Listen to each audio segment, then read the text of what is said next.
Many experts are talking about the catastrophe that it's about to happen if the US defaults on its debt. So in today's episode, we're going to talk about what you should be concerned about, what things should you be paying attention to, and what can you do to protect your hard-earned money, your net worth, and potential money that you could be making in the future so you're not as stressed out as many people are today because of this subject. So without further ado, let's get started. And that's right. Today we're going to talk about the debt ceiling. What does it mean for those who have no idea what that means? And why is it important? Not just for you because you live in the US, but for the overall economy around the world. So let's get started with this very first article that I have for you. And this whole thing started when, at the beginning of March, Janet Yellen, U.S. Treasury Secretary, warns of the debt ceiling catastrophe. So in order to level up the playing field for everybody, what does it mean to talk about the debt ceiling or the debt limit? Well, just to give you a better understanding, the debt limit is the total amount of money that the United States government is authorized to borrow to meet its existing legal obligations. And that includes Social Security and Medicare benefits, military salaries, interest on the national debt, any tax refund that all of its citizens are receiving or may receive, and any other payments. So in other words, this debt is what allows this country to keep running, to keep financing the necessary services to work on the infrastructure and also to protect our nation from any foreign attacks. Now, back to the articles. Here are the latest updates, right? So on May 1st, Treasury Secretary Janet Yellen sent a letter to Congress indicating that the Treasury could exhaust extraordinary measures and be unable to pay all the government bills as soon as June 1st. On May 9, President Biden and congressional leaders met to begin negotiations on addressing the debt limit crisis. And the president and congressional leaders met at the White House on May 16 with talks progressing and lawmakers expressing optimism, meaning that the conversations are still happening. We still don't know what that means, but we can only hope that a solution can be reached. So now it sounds like it's just so far away. We truly need to understand why defaulting on the debt matters. And according to this article by the U.S. Chamber, if Congress doesn't increase the debt limit before funds run out, the government will be unable to pay its bill, resulting in a first ever default, which could be catastrophic for the US economy. We have become more concerned that there could be a first ever default on the federal government's debt because of the short time frame and the increasing risk of miscalculation. So what is the big deal? What happens if the US defaults on its debt? Well, to start, it is impossible to overstate the negative consequences that will occur if the United States were to default on its debt. So like I mentioned, the US economy and global financial system are all underpinned by the idea that the US government, unlike any other around the world, always pays its bill. And investments in US debt are considered risk-free, which means the federal government pays less to borrow money. And all of the debts and their interest rates are based off the risk of that debt relative to risk-free treasuries. It is also a principal reason that the US dollar is the global reserve currency, giving the US both economic and national security advantages.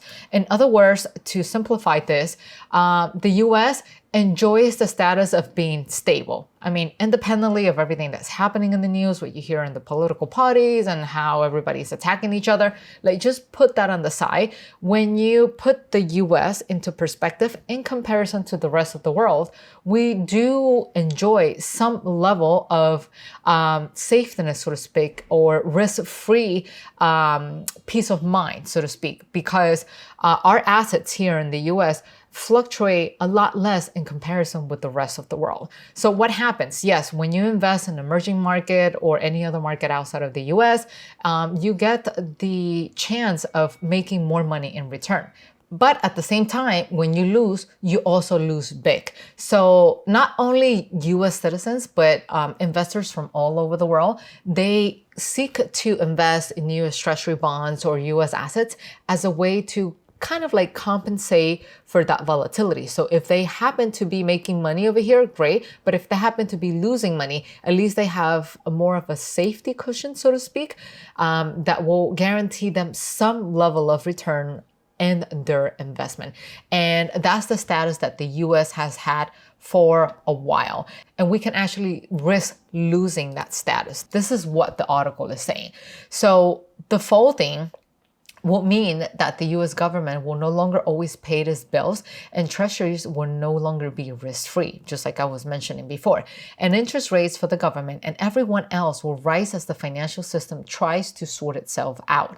And the role of the dollar globally will be weakened, perhaps permanently. Remember that the dollar is seen as the reserve currency in the world.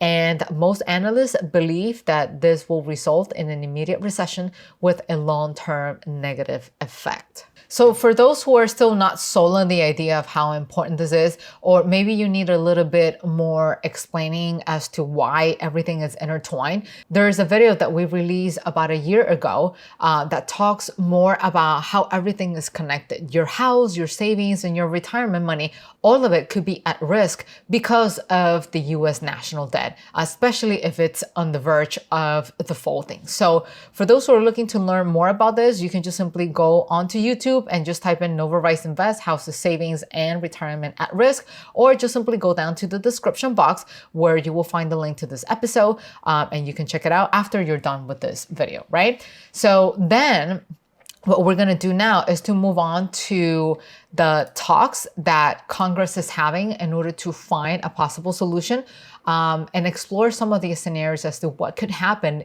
in the event that a solution is not reached and the steps that you can do to protect your money if you are caught up in a situation like this. Okay, so first let's move on to the article from Bloomberg about things that are actually in discussion and this package of the debt ceiling, so to speak. So once again, with the Treasury Department warning that the government could run out of cash to meet all federal obligations as soon as June 1st, here are the key issue negotiators are discussing. So first, we have spending caps, right? So it seems that we're still kind of like trying to reach a middle right here. But according to this article, it looks like that gap, it's moving closer and closer. And it seems that finally everyone is about to reach an agreement. According to what we see here, Republicans want to slash domestic spending over a decade, while Democrats prefer smaller cuts over a couple of years. I guess everything is TBD. We are yet to find out what's happening, but things do look promising because it looks like a compromise could be found by shifting some programs outside of the discretionary budget or allowing cuts to mandatory spending to count towards the savings. Next, anything that it's related to COVID. And according to what we see here, a deal is almost certain to include at least a partial clawback of unspent money from previous COVID-19 packages. To this point, it is kind of like difficult to go more into details because there isn't much that it's being shared. But as soon as we find out, we'll definitely let you know about what to expect about those COVID clawbacks. Next thing that is in the agenda are work requirements. So based on this article, they're exploring new work mandates for able-bodied Americans on Medicaid, and they want to implement stricter rules for those using the food stamp program or welfare. And this measure will save $120 billion over a decade, according to CBO, with $109 billion coming from Medicaid. And according to this article, Biden has previously supported tougher work environments, but says that he wants to leave the Medicaid health insurance program for the poor untouched. So I guess, once again, everything will be TBD. So I guess time will tell as the negotiations progress. Next thing on the table is the debt limit duration. Democrats want to suspend the debt ceiling until after the November 2024 election. And if lawmakers can reach a broader deal, one option will be to increase the debt limit, say by $100 billion, to give themselves more time to negotiate, although nobody ever wants a short-term deal until they have their backs to the wall. And this last point that the article just mentioned, it's kind of like, I don't know, an item for debate. A lot of economists are not a big fan of this because you're really not resolving anything. What you're doing is just simply to buy yourself more time and delaying what's inevitable. Yes, you don't have to deal with the debt right now, but I mean, if you prolong it until November 2024, then that becomes a problem by then. And then by then you have to come up with another solution. And you're again, delaying the inevitable and just simply making the problems bigger. And with bigger problems will come the need to come up with bigger solutions.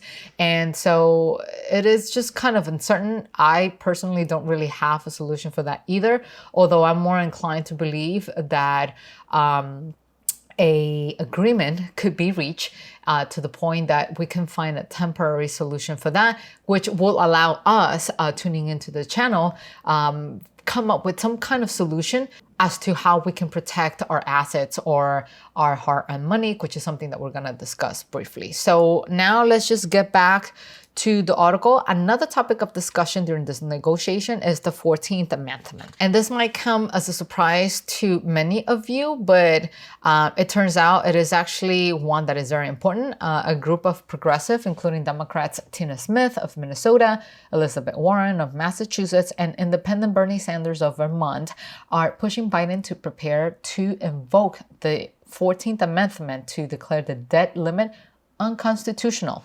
So let's see how that works out eventually, right? And I want to skip all of this and just jump straight into the wild card because it's important to mention, right?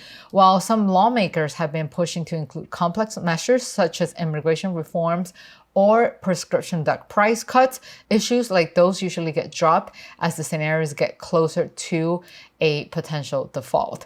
It is an important subject, and I know it's one that a lot of people are paying attention to, but it seems that those wildcard subjects are gonna, come as secondary when everybody else is dealing with a much bigger problem, which is the default of the debt and the potential for a financial catastrophe about to hit the country and the world's economy. So now moving on to another article, and let's just talk about the uncomfortable, right? What will really happen if the US defaulted on its debt? I know nobody wants to think about that, but it is a possibility.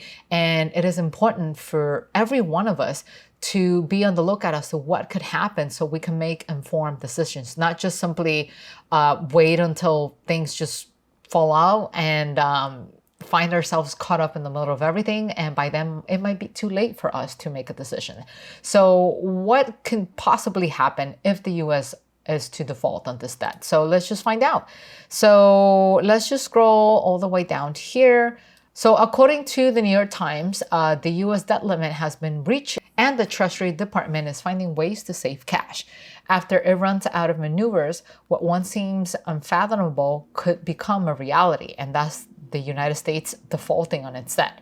So what happened next? Well, the far-reaching effects are hard to fully predict, from shockwaves in financial markets to bankruptcy, recessions, and potentially irreversible damage to the nation's long-held role as a center of the global economy. The probability of a default remains low, at least based on opposing lawmakers' assurances that a deal will be done to raise or suspend the debt limit and the long odds imply by trading in certain financial markets.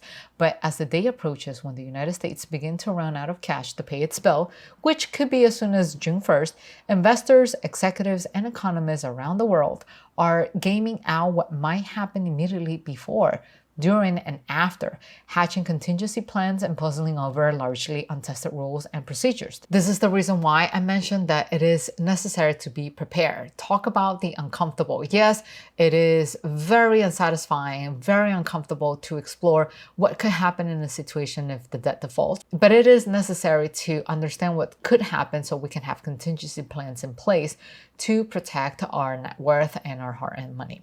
So back into the article, they talk about the very first horror scenario, so to speak, right here, right? On the cusp of the fall, a horror scenario comes into view, and some corners of the financial markets have already begun to shudder, but those ripples pale in comparison to the tidal wave that builds as the default approaches. This is just some fancy language to say that some markets are already reacting to it, and not necessarily in a good way, but the ripple effects that are happening, it's going to be nothing compared to the bigger problem that's about to happen if the U.S. defaults on its debt.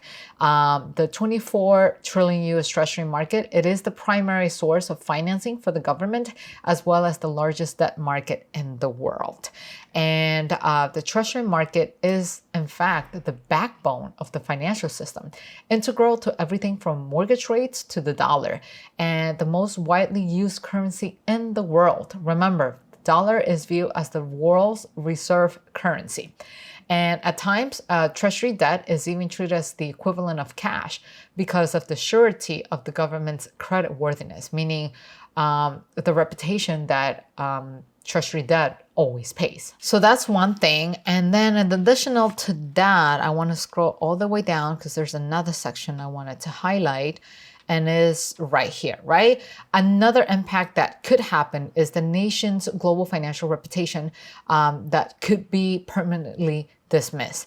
As panic subsides, confidence in the nation's fundamental role in the global economy might be permanently altered. Foreign investors and governments hold $7.6 trillion, or 31% of all treasury debt. This is why I was saying that whatever happens with the US debt doesn't impact just the US. It impacts everyone around the world. The world is heavily invested in the US, and that makes them vital to the favorable financing conditions that the US government has long enjoyed. But after the fall, the perceived risk of holding treasury debt could rise, making it more costly for the government to borrow for the foreseeable future, and the dollar central's role in the world trade might also be undermined. As if that wasn't enough, higher government borrowing costs could also make it more expensive for companies to issue bonds and take out loans, as well as raise interest rates for consumers taking out mortgages or using credit cards. Now you start seeing a direct correlation and how it directly impacts your pocket, right? Like the American dream, it's already at risk as it is. So imagine if the US that defaults, your possibilities or your dream of ever owning a home could be farther away.